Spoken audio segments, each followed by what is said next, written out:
సహజంగా అందరూ ఉదయం నిద్ర లేచాక ఆడవాళ్ళు ముగ్గులు ఇంటి ముందు వేసుకుంటూ ఉంటారు. కానీ ఎవరికీ తెలియని విషయం ఏంటంటే ఆడవాళ్ళు శుక్రవారం రాత్రిపూట ఇంటి ముందు ఇలా అష్టదళ పద్మం ముగ్గు వేసి నిద్రపోతే లక్ష్మీదేవి మిమ్మల్ని తొందరగా అనుగ్రహిస్తుంది.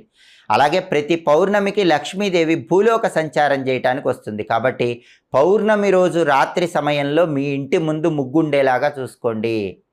ఏ ఇంటి ముందైతే పౌర్ణమి రోజు రాత్రిపూట ముగ్గు ఉంటుందో ఆ ఇంట్లోకి లక్ష్మీదేవి సులభంగా ప్రవేశిస్తుంది, స్థిరలక్ష్మి అనుగ్రహిస్తుంది. అలాగే వారానికి ఒకసారి ఆడవాళ్ళు ఇంటి గుమ్మం ముందు ఆవ నూనెతో దీపం వెలిగించి ఆ తర్వాత నిద్రపోండి. రాత్రి నిద్రపోయే ముందు గుమ్మం బయట ప్రమిదలో ఆవ నూనె పోసి దీపం పెట్టి ఆ తర్వాత నిద్రపోతే ఇంట్లో ఉన్న నెగిటివ్ ఎనర్జీ మొత్తం తొలగిపోతుంది, లక్ష్మీ కటాక్షం సంపూర్ణంగా కలుగుతుంది. అలాగే ఆడవాళ్ళు తప్పకుండా పూజ గదిలో రాత్రి నిద్రపోయే ముందు ఒక విధి విధానం పాటించాలి. ఆ రోజు పూజ చేసిన పూలుంటే కనుక వాటిని మొత్తం కూడా చక్కగా